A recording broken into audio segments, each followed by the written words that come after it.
오늘 득세 셋째 날 맞아서 우리가 회복해야 될 기억 세 번째, 기쁨에 대해서 말씀을 증거하려고 합니다. 여러분, 제가 몇 가지 질문을 드릴게요. 여러분, 기쁘시기 원하시나요? 아멘. 아멘이시죠? 그럼 지금 기쁘시나요? 네, 이럴 줄 알았어요.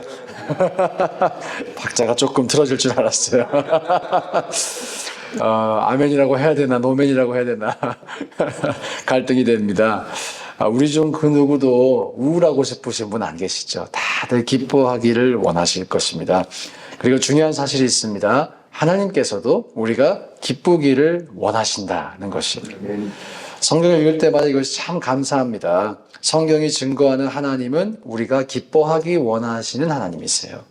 그렇기 때문에 우리가 진정으로 기뻐할 수 있는 방법을 또한 말씀해주고 계십니다. 우리가 그 말씀을 듣고 그 방법을 알게 될 때 우리의 인생 가운데 기뻐할 수 있는 비밀이 있을 줄 믿습니다. 비결이 또한 생길 줄 믿습니다. 저는 이 말씀을 통해서 우리가 한 해를 살아갈 이 기쁨을 충전할 뿐 아니라 또 기쁨을 생산하는 이 엔진을 가지셔서 우리 인생 가운데 늘 기쁨이 넘쳐나시기를 축복합니다. 우리가 기억해야 될 것이 있는데요. 첫 번째는 기쁨이 명령이라는 거예요. 명령. 오늘 우리가 읽은 빌립보서 본문에서 주 안에서 항상 기뻐하라. 내가 다시 말하노니 기뻐하라. 이렇게 명령을 하고 있습니다.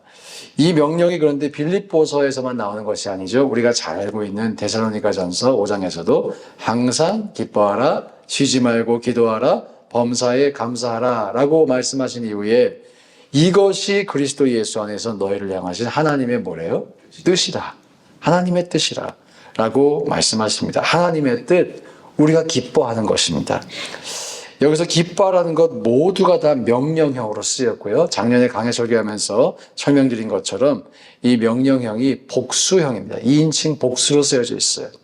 혼자 기뻐하는 게 아니라 교회가 함께 기뻐할 사명이 있다라고 하는 의미로 쓰여져 있습니다.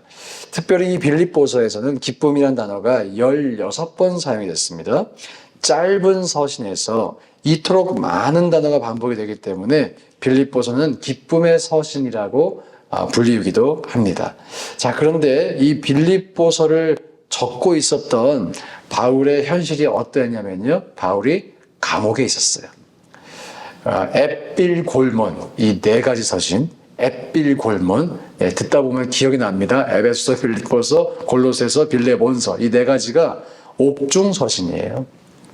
바울이 감옥에 있으면서 춥고 매맞고 헐벗으며 굶주리는 가운데 쓴 서신입니다. 그 서신 중에 빌립보서에서 기뻐하라. 기쁨이라는 단어가 계속해서 반복이 되고 있는 거예요. 이렇게 기뻐하라고 명령할 수 있었던 사도 바울은 틀림없이 자기 자신도 기뻐하고 있었을 것입니다. 그리고 바울이 감옥 속에서 이렇게 기쁨을 선택할 수 있었다는 것을 알 수 있어요. 여러분, 기쁨은 명령이자 선택입니다. 선택이에요. 그리고 우리는 기쁨을 선택할 수 있는 비밀이 있습니다. 그 비밀이 무엇이냐? 영원한 승리가 있기 때문이에요. 영원한 그 승리가 나에게 실제가 되면 우리는 기쁨을 선택할 수 있습니다. 우리 인생 가운데 어려움이 없지 않으시죠? 어려움은 다 있습니다. 고난이 선택 과목이 아니라 필수 과목이다. 이런 말씀도 드렸죠.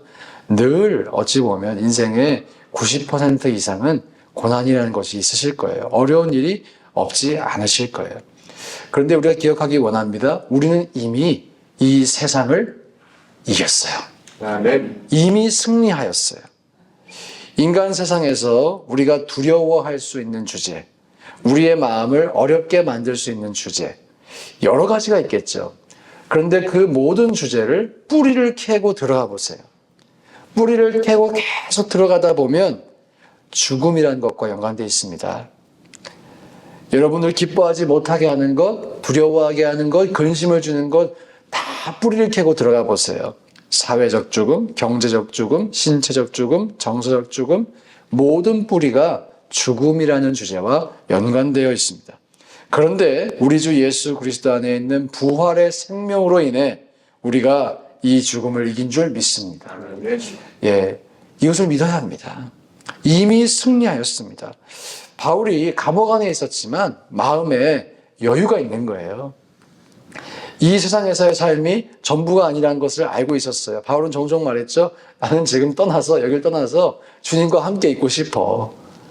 훨씬 더 낫고 훨씬 더 아름답고 영원한 삶이 기다리고 있다는 것을 알고 있었어요. 제가 존경하는 한 목사님께서 이런 말씀 하시더라고요.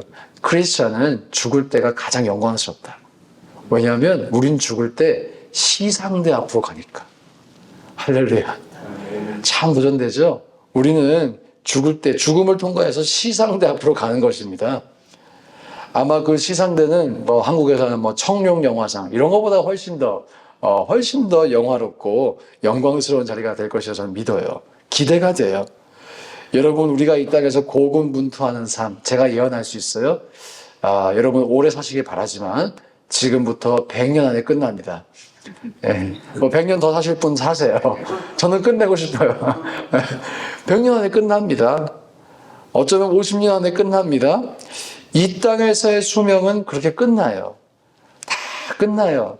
그런데 그 순간 우리가 영원한 나라에 입성해서 시상대 앞에 설 것입니다. 이 사실을 기억하세요. 이 사실을 기억할 수 있기 원하고 이것을 잊어버리지 않기를 원합니다. 그렇다면 우리에게 기쁨이 올 것이에요. 기쁨을 우리가 선택할 수 있을 거예요. 천국의 소망이라는 관점으로 우리의 인생을 보면 어쩌면 우리의 고민, 우리의 고통, 이것들은 다가올 영광에 비하면 아무것도 아닐 수 있습니다. 아무것도 아닐 수 있어요.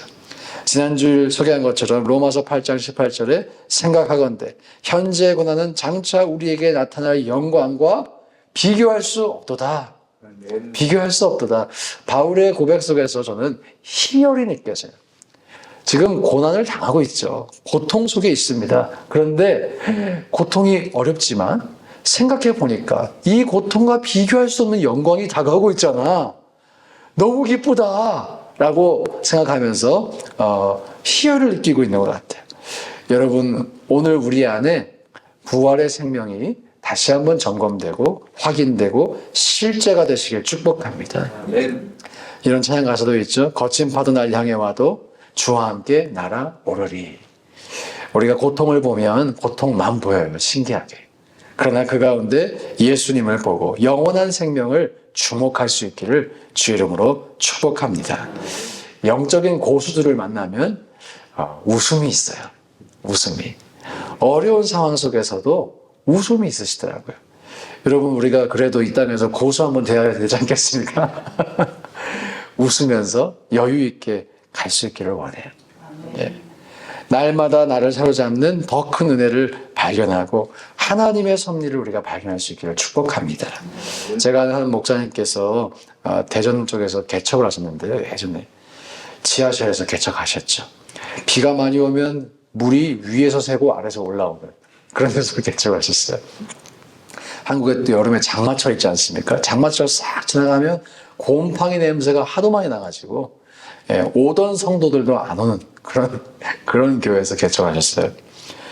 본인도 그런 생각이 들더니 누가 오겠나 이 교회에. 그때 이분이 이런 표현을 썼어요. 제가 너무너무 인상이 나요. 본인은 그 시절에 잠을 편하게 자는 게 믿음이란 걸 알았다고. 당장 이 월세를 내야 되고 당장 교회를 운영해야 되는데 답이 없잖아요. 그래서 두 팔 다 뻗고 편하게 잠을 잘 수 있는 게 믿음이구나. 그걸 알았대요. 그리고 그냥 편하게 주무셨대요. 철야도 해보고 뭐도 해보고 다 해봤지만 그냥 잘하고 하시는 것 같다. 하나님이 편하게 주무셔 보셨대요. 그리고 시간이 지나니까 하나님께서 일으키시는 부흥을 경험하게 되셨어요. 여러분, 우리가 걱정하고 또 두려워한다고 사실 바뀔 수 있는 게 많지 않습니다. 오히려 여러분이 그때 살짝 나사가 풀린 척 하시면서 기뻐하셨으면 좋겠어요. 그것이 믿음입니다. 그것이 우리가 가진 특권입니다.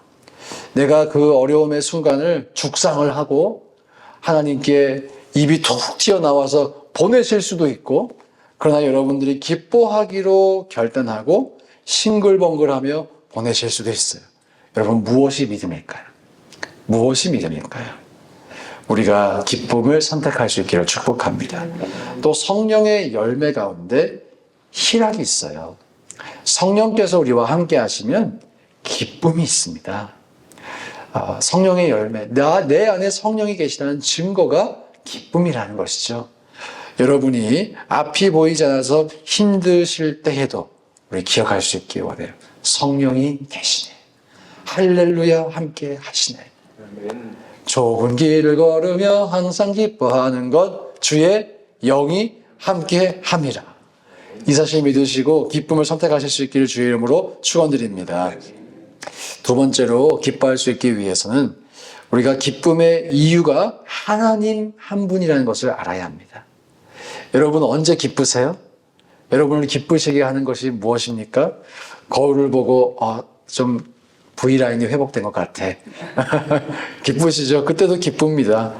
주식이 오를 때, 집값이 오를 때, 자녀들이 잘 될 때, V라인이 다시 U라인이 될 때가 있고요.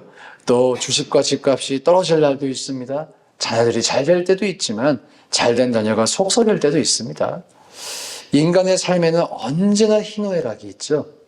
그렇다면 우리가 변함없이 일관되게 항상 기뻐하기 위해선 변함이 없는 기쁨의 근원을 선택해야 할 것입니다. 그것이 무엇일까요? 하나님이세요. 예수 그리스도세요. 우리 주님은 어제나 오늘이나 영원토록 동일한 분이시라고 성경이 증거합니다. 또 제가 이 기쁨에 대해서 연구하고 말씀을 찾아보다 보니까 이런 말씀이 있더라고요. 시편 16편 11절에 이런 말씀이 있어요. 주 앞에는 충만한 기쁨이 있고 주의 오른쪽에는 영원한 즐거움이 있나이다. 우리 하나님은 기쁨의 하나님이세요. 주님 앞에는 충만한 기쁨이 있고 주의 오른쪽에는 영원한 즐거움이 있다. 여러분 우리가 그 주님 앞에 서서 그 즐거움에 참여할 수 있기를 축복합니다. 오늘 하박국 선지자가 바로 그렇게 주 앞에 있는 충만한 기쁨을 발견한 사람이죠. 하박국의 상황, 무화과 나무가 무성하지 못하고 포도나무에 열매가 없고 감람나무에 소출이 없고 밭에도 먹을 것이 없고 우리의 양이 없고 외양간에 소가 없을지라도 우리는 이건 막 기뻐하면서 찬양으로 부르지만 사실 지금 하박국은 어떤 상황이냐면 뱅크럽트한 거예요. 뱅크럽트한 겁니다. 조금 더 전문적인 용어로 이 쪽박을 찬 것입니다. 완전히 망한 거죠. 있는 게 없어요. 있는 게 아무것도 없는 거예요. 그럼에도 불구하고 나는 무엇으로 말미암아 즐거워합니까? 여호와로 말미암아 즐거워한다. 나의 구원의 하나님으로 말미암아 기뻐한다. 어찌 보면 현실 감각이 없는 고백처럼 보일 수도 있죠. 저 사람 예수를 너무 세게 믿어가지고 머리가 좀 어떻게 된 거 아니야? 이렇게 생각이 될 수도 있습니다. 그러나 사랑하는 여러분, 무엇이 있어서 기뻐하는 그 기쁨은 흔들릴 수 있지만 아무것도 없어도 하나님으로 인해 기뻐할 수 있는 분, 그분의 기쁨은 빼앗을 수 없습니다. 여러분 흔들릴 수 없는 기쁨을 회복하시길 축복합니다. 그리고 또 한 가지 제가 이렇게 사람들의 인생을 살펴보면서 느끼는 것이 있어요. 여러분과 저는 이 땅에 빈손으로 왔다가 빈손으로 갑니다. 그렇죠? 빈손으로 왔다가 빈손으로 떠나요. 저는 목회자니까 목사님들의 삶을 또 유심히 들여다봐요. 어떻게 하면 목회를 잘할 수 있을까? 또 어떻게 하면 행복하게 목회할 수 있을까? 이런 주제를 가지고 질문도 하고 그렇게 합니다. 목회를 잘 마치시고 은퇴하시는 목사님들 제가 많이 뵀어요. 소위 말해서 성공적으로 존경도 받고 그렇게 교회가 성장한 그런 목회자를 많이 뵀어요. 조금 어린 마음에 처음에는 그런 분들이 참 부럽기도 했어요. 저 달려갈 길을 다 마치시고 참 부럽다. 나도 이렇게 잘 마치기를 원한다. 그런데 제가 또 발견하는 것이 있습니다. 은퇴하시면 다 외로우시더라고요. 다 자연인이 되시더라고요. 과거의 영광이 다 사라지더라고요. 제가 그러면서 깨달았어요. 목회자의 행복도 다른 곳에서 오는 게 아니구나. 성공에서 오는 것도 아니고 교회의 성장에서 오는 것도 아니고 열매에서 오는 것도 아니고 하나님으로부터 오는 것이구나. 그걸 깨달았어요. 너무나 당연한데 그거 깨달았어요. 그리고 지금 이 순간 함께하도록 허락하신 성도분들과 행복하고 기쁘게 지내는 것이 그게 진짜 기쁨의 비결이구나. 이 순간을 놓치면 나만 손해구나. 기뻐해야겠다. 어려워도. 그래서 저도 기뻐하기로 작정합니다. 저 되게 기뻐요. 그래서 기뻐하기로 작정해요. 제가 중학교, 고등학교 시절에 다녔던 이 중학교, 고등학교가 한국의 유력한 가문들의 이 자제들이 참 많았습니다. 재벌가가 정말 같은 교실형에 있었어요. 참고로 삼성 이재용 회장님이 제 고등학교 선배님이세요. 네. 그렇다고 뭐 제가 알거나 그러진 않아요. 네, 뭐 이렇게 기대하지 마세요. 현대가 정주영 회장 손주들이 제 중고등학교 동창이기도 했고 선배들이기도 했고, 참고로 제가 그분 손주와 반장 선거에서 붙어서 이겼다는 거 아닙니까? 그때 생각했어요. 이 정도면 종로구 국회의원 나와도 되지 않을까. 여러분, 그런 분들의 삶을 동경하는 TV 프로그램도 많죠. 저는 깊숙한 삶을 봤어요. 들여다봤어요. 함께 호흡하며 살았으니까. 가지고 있다고 행복하지 않습니다. 더 괴로운 것이 많습니다. 그런 경험들을 통해서 제가 정말 확신하게 됐어요. 인간에게 행복이 찾아올 수 있다는 것. 우리가 누릴 수 있는 기쁨의 유일한 근거, 예수입니다. 예수님이다. 하나님밖에 없다. 시편 32편 11절에 이런 말씀이 있습니다. 의인들아 여호와를 기뻐하며 즐거워할지어다. 마음이 정직한 너희들아 다 즐거이 외칠지어다. 특별히 여기서 의인들아 이렇게 부르죠. 의인들아. 여러분들, 우리가 의인인 줄 믿습니다. 여전히 죄인이지만 의인으로 칭함받은 의인이죠. 의인들아, 다른 말로 하나님을 아는 사람들아, 여호와를 기뻐하며 즐거워할지어다 라고 말씀하세요. 우리가 이 하나님을 기뻐해야 할 줄 믿습니다. 그리고 여러분, 그 사실 아세요? 하나님은 여러분 모두를 보시며 지금 기뻐하세요. 이것을 믿으셔야 돼요. 여러분에게 건강한 자존감이 있으시길 축복합니다. 하나님께서 분명히 말씀으로 말씀하셔서 스바나서에 우리를 잠잠히 사랑하시며 기쁨을 이기지 못하시리로다. 우리를 통해서 기쁨을 이기지 못하시. 이 새벽에 새벽을 깨우며 나오신 여러분 한 분 한 분을 보며 하나님이 지금 춤을 추고 계신 줄 믿습니다. 기쁨을 이기지 못하셔서. 그래서 우리도 그 사실을 믿으며 하나님으로 말미암아 기뻐하실 수 있기를 축복합니다. 또 기억하세요. 여러분의 인생에 봄철에도 여름철에도 가을에도 겨울에도 하나님이 우리를 기뻐하신다는 사실 변하지 않아요. 어제나 오늘이나 영원토록 변하지 않아요. 주님은 항상 우리를 보며 기뻐하세요. 우리를 사랑하세요. 우리와 함께 하세요. 그렇기 때문에 우리도 변함없이 그 주님으로 말미암아 기뻐하실 수 있기를 주의 이름으로 축복합니다. 함께 시간 기도하실 때